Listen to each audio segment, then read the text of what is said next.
Hi crafty friend, it's Justine Dvorak from Stationery by Justine, where when I craft, my world stands still. Today I'm going to be using a ton of really fun stuff from Trinity, but lots of things from my stash to make the easiest style of shaker card that I love to do, which is using shaker windows. Easy as can be, easy as pie, easy as cake, if you will. So I am using this the cake die set, but I am going to have this stencil on my project. So I wanted to position my stencil in the perfect spot by just keeping an eye on where my die set areas will be on my project. So now that I have my stencil all positioned, I have my blending tools, which are my blending buddies from Trinity Stamps. Love them. They're perfect for adding just the right amount of color down, especially on a larger area like this. So I'm just using the yellow first and then the pink. Anytime I put them away, I put them away correctly so they will last even longer than without taking care of them. So I crack them open like an Easter egg. You'll see me do that with the pink one. And then I will put them on at an angle and do a little twisty twist, and all of the brushes are nice and secure. Thank you to Carrie for teaching me that. I really appreciate it because it keeps my tools lasting longer, which is always a wonderful thing.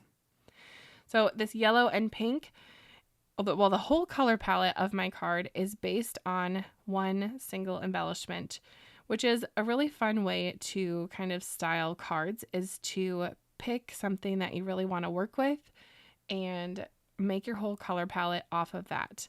So I originally had die cut all of these cute cake pieces, but the colors weren't really jiving. So I ended up getting rid of the teal and some of the other pinks there and leaning in more toward the magenta and purple side of some colors to make my project a little bit different. So another PSA is to realize that if you're working on a project, don't be afraid to pivot and try something else.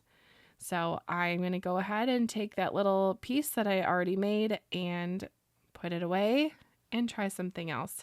I think for this project, I just wanted it to be yellow, so it wouldn't be too, like my pinks would play nicely later with my dyes, if that makes any sense at all. So I'm just using that same stencil and using just the yellow to get color onto my project and zhuzhing it up. Can you guess what embellishment I'm basing my project off of from the new embellishments from Trinity? I'll leave time in this video so you can comment, and then I'll see if you know which one I'm going to use. For making my shaker card, it is so easy to simply make a cover piece for the project and then go ahead and die cut directly onto the front of the card and make a little window. And to do that, I wanted to make sure that my card was just a little bit smaller than my finished card. So I just die cut it off just a little bit on the edges.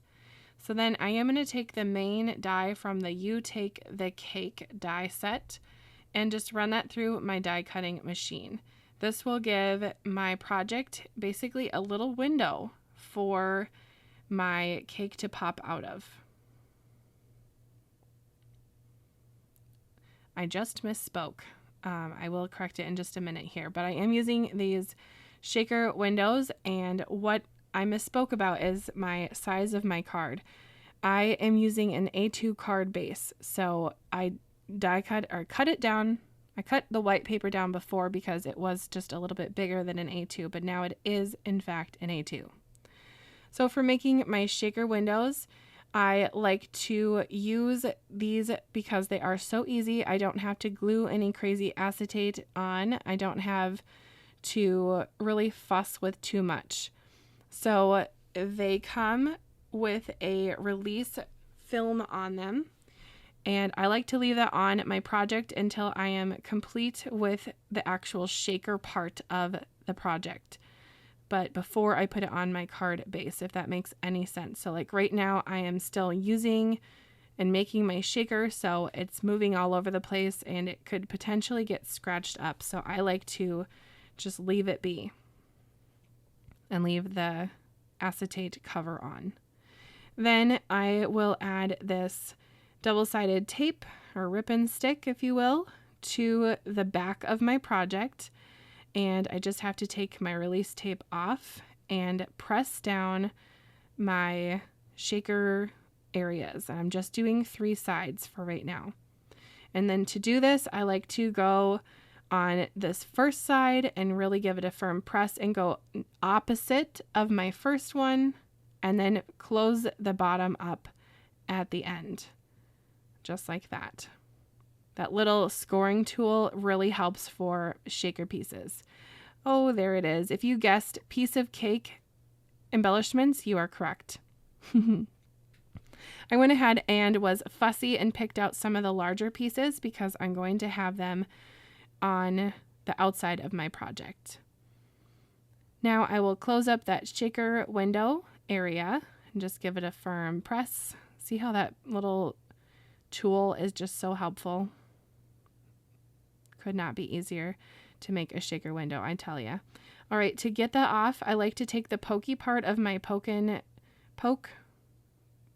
tool. I forgot the name of that right now, but I like to do a little circle and then make a line, and that little release film comes right off. Now to make the rest of this project, I just have to put this cover piece right over it, and it just alludes to the shape of a cake enough where the shaker elements are going to be visible still, but not be popped up or anything. It's actually kind of like a recessed shaker well. So that fits just perfectly onto the front. Now that acetate is slippery, so I definitely would recommend leaving it sit for a little bit, maybe with something heavy on top, like a die cutting plate or something, so it is stuck down, because like I said, the plastic is slippery and the paper is wet with the glue, so do with that what you will. Now this piece would be so easy if I would have die cut it with some ribbon stick behind it. So lesson learned. I hope you get that lesson for yourself. But I will just pull a Sarah Liz there and use my arm to get rid of any extra glue. There we go, making sure everything is lined up nice and straight. And then I'm going to add this little piece, which is with glitter cardstock. This will act like the frosting. Or wait, is it the cake? Is the opening part the cake? I don't know. This acts like one of the layers of the cake. We'll just put it that way. No, it has to be the frosting because it's on the top. Okay, the frosting. And it just fits so nicely in there. Oh, I don't know about you, but when I make shakers, I can't help but shake them. It's just so fun. Then I'm going to add this piece right on top of the area, and it kind of covers up a lot of the shaker area, which is a little bit sad, but this card is going to be kind of over the top anyway, so it's going to be fine. Then this piece will go right on top, and I like that this has holes in it because it kind of looks like sprinkles without adding lots of little pieces on to the project. One big die and we're all set.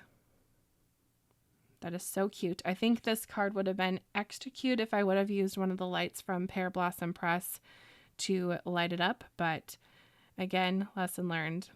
The good thing is the dies are reusable. I can make lots and lots of cakes and cards, so I will probably do that one day with one of my projects. Originally, I wanted to use this white sparkle cardstock, but it just kind of got lost, and I thought, why not make it purple? So I grabbed a Copic marker, and I'm using the wedge at end of the marker because I don't want to get my nice brush end all jagged from the glitter cardstock. So I'm just using the wedge edge to carefully color that. I love adding foam to pieces like this because it really just helps keep everything popped up and lively, and it helps add dimension to projects with not adding too much work onto you as the card maker, but just adding the foam adds just that extra interest as well, and it creates a little bit of a shadow. Now for the candle, I originally had die cut it out with the silver here and a white cardstock that had the rip and stick behind it. So I'm just going to go ahead and use some of the pieces and color some of them to make it look like a realistic candle. Little note about the Pear Blossom Press lights. They do have a newish, but it's new this summer, fallish time. More summer, but they have a new light where you can blow out the candle. So there is a sensor in there that will sense sound, and when you go and you blow the candle out, it actually goes out. The light goes out. You probably know exactly what I'm talking about if you've watched some of the other Trinity Stamps or Pear Blossom Press videos. You've probably noticed it on blogs or videos, but I just think it is so cool. And the first time I used that light was with Amanda at Paper Ganza, the owner of Pear Blossom Press. She taught a class at Paper Ganza, and it was so incredibly easy to install. So those one lights, there's lots of videos online with the one lights or the candle, the blowing out candle light. It's so fun, and it's such a fun way to add an interactive element to your project without it being too much work. Now I'm going to add the little flame part. Like I said, I used rip and stick on this, so to add it into the project was easy as can be. I'll just center it in there. And I did use a rather thick paper. I think I used 120-pound cardstock to die cut out the white paper. So it is rather strong. And I regret doing this part.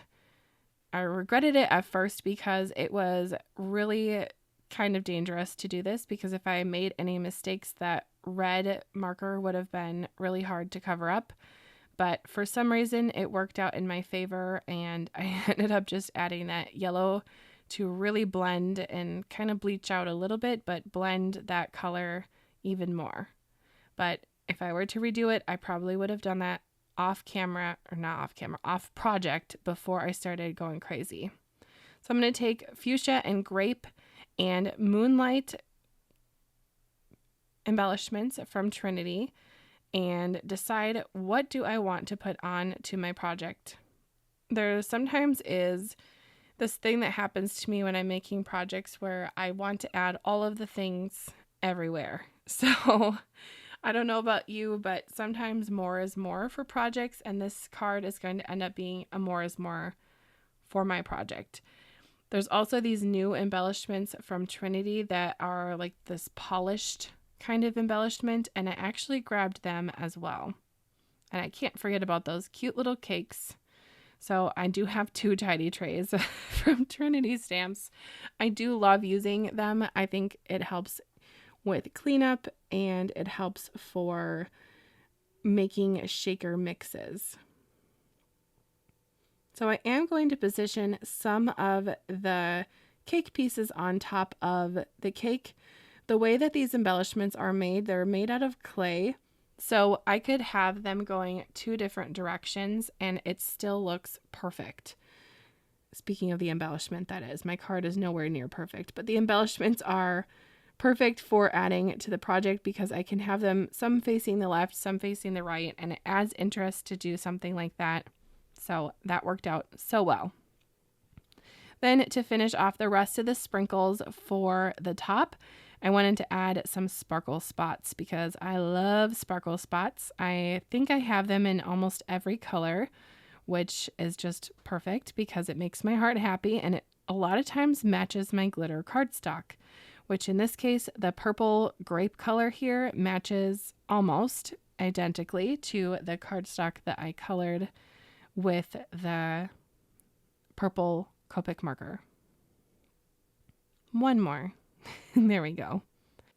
There are a few styles or techniques that I love the most about card making, and one of those styles is making galaxy backgrounds, galaxy underwater themed.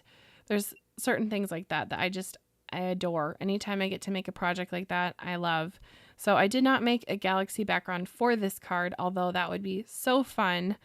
But I did pull out my tiny alien die, and I'm going to have multiple tiny aliens on this project because tiny alien is just so darn cute, and with glitter cardstock, tiny alien is just extra cute.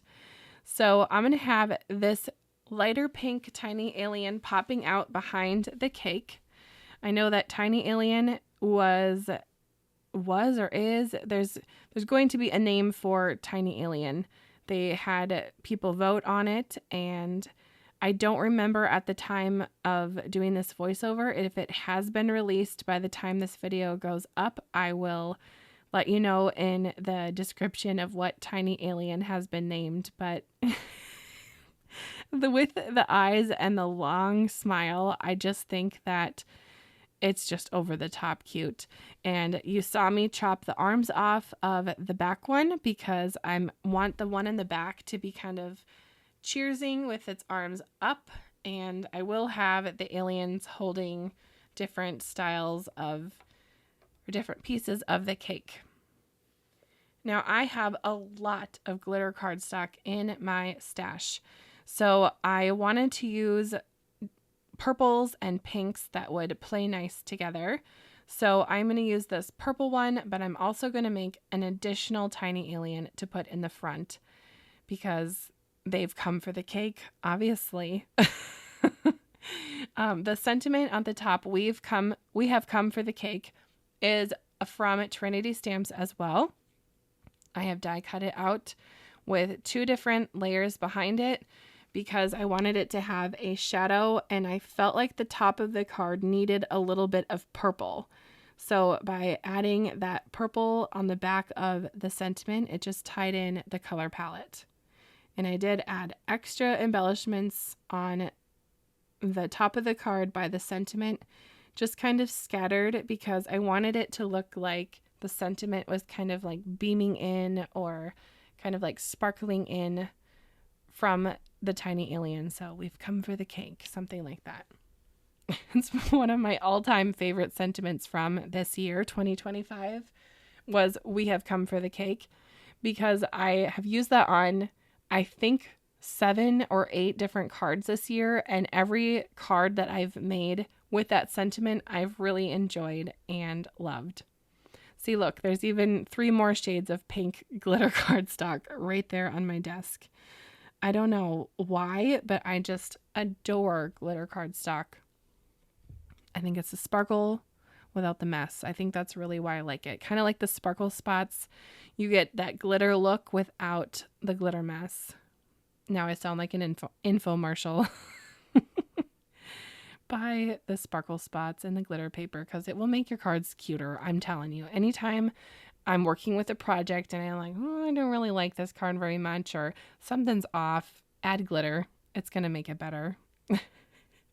Let me know in the comments if you are pro glitter or anti glitter, because I am 100% pro glitter. I love a sparkle moment. All right. I am adding liquid glue behind my foam for Tiny Alien because the pieces are going to be glued onto acetate and glitter cardstock and smooth cardstock, and I just don't know if that foam will actually hold. So the liquid glue will help secure and lock in all the pieces so it won't fall off. Then for this alien, I had the rip and stick behind the mouth and the eye area, so I just have to stick them on like a sticker. I will link the rip and stick as well as all the products that I'm using on today's card down in the description. Just in case you wanted to remake this card, definitely go ahead and post it over on the Trinity Stamps has a Facebook group, and I will link that down in the description as well, so you can share your makes. Now with this little one at the bottom, I thought I'll move the arm and have this tiny alien holding a cake like he's holding it up for the other one, like, hey, look what I have, buddy. But it ended up looking a little odd. The arm was just not quite working like I thought it would. So I ended up gluing it back in place as it was. So, you know, you never learn anything if you don't try things. So that's what I just tell myself anyway. So we tried. It did not quite turn out how I wanted. So we'll pivot. We'll pivot to the couch and move along. If you've liked this video, go ahead and hit the like button and subscribe to this channel. On the Trinity Stamps YouTube channel here, I will be posting a fun Halloween project, a mini album coming up in a couple weeks. So I'm excited to share that. And they have tons of other awesome projects coming your way from the Trinity Stamps design team. I am honored to be part of it, so definitely subscribe for more. I almost left the tiny alien in the back without cake. Oh, what a tragedy that would have been. So, of course, tiny alien in the back needs a piece of cake, but I figured that this big size was too many, like the scale was off. It was too much. So I went ahead and grabbed one of the smaller pieces of cake for the guy in the back. Just going to my roots of art in the back, it needs to be smaller because it's farther away. At least that's what I told myself. All right, what do you think of this finished card? If you have any questions, let me know down in the description. But this was the easiest way I know how to make a shaker, and I hope you've loved watching it be made. Check out these other fun videos from Trinity Stamps. Bye, crafty friend.